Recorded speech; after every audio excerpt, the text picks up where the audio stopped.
ሰላም እንዴት ናችሁ? ደህና ናችሁ ወይ? ዛሬ ላካፍላችሁ የፈለኩት የአንዲት የአርሲ ተወላጅ የሆነች እህት ሰቆቃ ነው። ከረጅም ዓመታት በፊት በማህበራዊ ሚዲያ ማቃት አንድ አርሲ የተወለደች እህት ነበረች። በውጭ ሀገር ነው የምትኖረው። አርሲ አካባቢ ያኔ ሰዎች በተለያየ ምክንያት ሲገደሉ፣ በሃይማኖታቸው በብሔራቸው ምክንያት ሲጠቁ ቤተሰቦቿ እዛ ስላሉ እዛ ስለተወለደች በየጊዜው የሚሆነውን ነገር ትከታተል ስለነበረ ሰቀቀን ውስጥ ነበረች እና እቺ እህት እንቅልፍ መተኛት ለሳምንታት እስኪያቀታት ድረስ ስለ ቤተሰቦቿ በማሰብ ትጨነቅ ነበረ። ሁሌ በነጋ ቁጥር ስልክ ለመደወልና ደህና ማደራቸውን ለማወቅ ትተጋ ነበር እና ያቺ እህት አንዳንዴ በስልክ እናወራ ስለነበረ ሁሌ ለቅሷዋ፣ እንባዋ፣ ሁል ጊዜ ፍርሃቷ ከእሷ ጋር ነበር እና አርሲ አካባቢ ይህን ያህል ሰቆቃ አለ እንዴ እስከምል ድረስ ግንዛቤ የሰጠችኝ እህት ነች። እና በሆነ ያው ሶሻል ሚዲያ ላይ አንድ ሰሞን ሰዎች ትቀራረቡና በመሃል ትጠፋፋላችሁ። ተጠፋፋንና አንድ ቀን ፌስቡክ የሆነ የእሷን ምስል ይዞልኝ መጣ። ምስሉ ላይ ጥቁር በጥቁር ለብሳለች እና ሰዎች ደግሞ እግዚአብሔር ያጽናሽ ምናምን ብሎ ኮሜንት ያደረጉበትን አየሁ። ከዛ ለካ አባቷ ተገለው ነው። እንደፈራችሁ አልቀርም። ለብዙ ጊዜ አብሰለሰላት። የፈራችው ስጋቷ ልቧ ነግሯት በቤተሰቧ ላይ የሚፈጠረው መከራ ስላወቀች ይመስለኛል እንደዛ ተሰቃይ ከረመችው። አባቷ ብቻ አልነበረው የሞቱት፣ አጎቶቿም ዘመዶቿም በአካባቢ ያሉ ሰዎች ተገለዋል። ያቺ እህት እኮ ከሞቱት በላይ ሞታለች። ከአባቷ በላይ የሞተች ብዬ ብላት እሷ ነች። ለረጅም ዓመት እንቅልፍ አጣ። ይሄ ማወራችሁ የ4 ዓመት የ5 ዓመት ጉዳይ ነው። አባቷ የዛሬ 2 ዓመት አካባቢ ነው ተገደሉት። እና አርሲ ያለው ሰቆቃ መቼ ነው የሚቆመው? ማን ነው የሚቆመው? የዚህ ጉዳይ ተጠያቂ ማን ነው? ኃላፊነት የሚወስደው ማን ነው?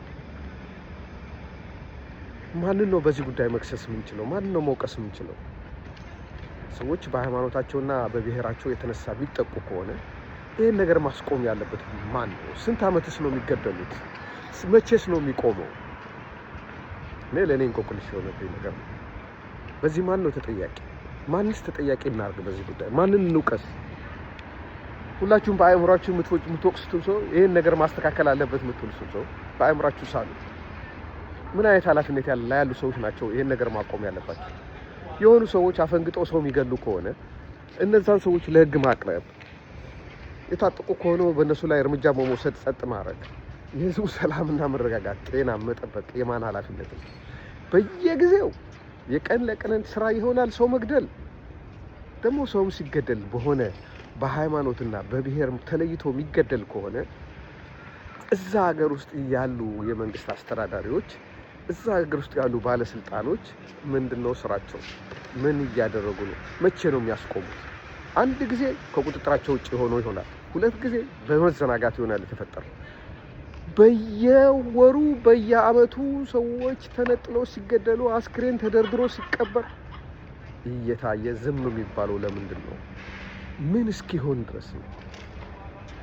እንደዚህም ሆኖ ነው ስራ የሚሰራው? እንደዚህም ሆኖ ነው ባለስልጣን የሚኮነው?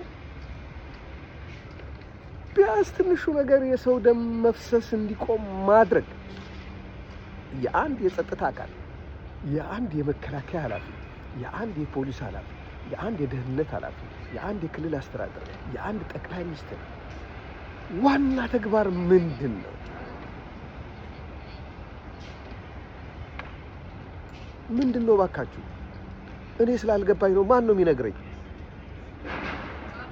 ይሄ የሚፈሰው እንደውም ማቆም ያለበት ማን ነው? መጠየቅ ካለበትስ ማን ነው መጠየቅ ያለበት? በዚህ ጉዳይ እስከ መቼ ነው ዝም የሚባል? ምን እስኪቆይ?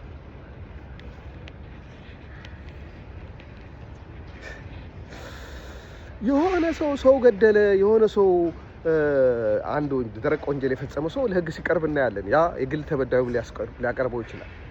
እንደዚህ አይነት የጅምላ ጭፍጨፋዎች ላይ ለፍርድ የቀረበ ሰው አለ ወይ? ለፍርድ ከቀረበ በየትኛው ሚዲያ ነው የነገራችሁ? የታሰረ ሰው አለ ወይ? የተከሰሰ ሰው አለ ወይ? በዚህ ጉዳይ ላይ ኃላፊነቱን ባለመወጣት ከስልጣን የተባረረ ባለስልጣን አለ ወይ? እስር ቤት የገባ ባለስልጣን አለ ወይ? በዚህ ጉዳይ ላይ ሰዎች በሞቱበት ጉዳይ ላይ ዋና ከጀርባ ሆኖ ያንቀሳቀስ የነበረ ወይ ሃይማኖት ወይ የምናምን ሽፋን የለበሰ ሰው ለፍርድ ቀርቧል ወይ? ምን አይነት ሀገር ነው እየመሰረትን ያለ ነው? ምን አይነት ሀገር ነው እየገነባን ያለ ነው? ምን አይነት ሀገር ነው ያለን? ምን አይነት መሪዎች ናችሁ ያላችሁ? ያሳፍራል። እውነት ለመናገር ያሳፍራል። ቆጥቤ ነው የምናገረው፣ ምክንያቱም ለሰዎች አእምሮ መጠንቀቅ አለብን። በየጊዜው መቃብር፣ በየጊዜው አስክሬን ተከፍኖ አንድም ቦታ የገደሉ ሰዎች ለፍርድ ሳይቀርቡ ወይም ደግሞ እርምጃ ተወስዶባቸዋል ሳይባል የሰው ልጅ ህይወት እንደዚህ ረከሰ ማለት ነው። አዝናለሁ። በእናንተ በባለስልጣኖች አፍራለሁ። እውነት ምስላችሁን ሳይ፣ ንግግራችሁን ስሰማ አፍራለሁ። ሱፍ ለብሳችሁ የሆነ ነገር ስትመርቁ፣ የሆነ ነገር ስትቀበሉ፣ የሆነ ነገር ስትሸኙ ሳያችሁ አፍራለሁ። እንደዚህ አይነት ስልጣን፣ እንደዚህ አይነት ባለስልጣንም ኖሮ አያውቅም። ኦኬ፣ የተቃወመህ ጋር ተዋጋህን በል፣ ከሆነ ጋር ከመንግስትህ ሊጥል ስለነበረ ከሱ ተዋጋህን በል።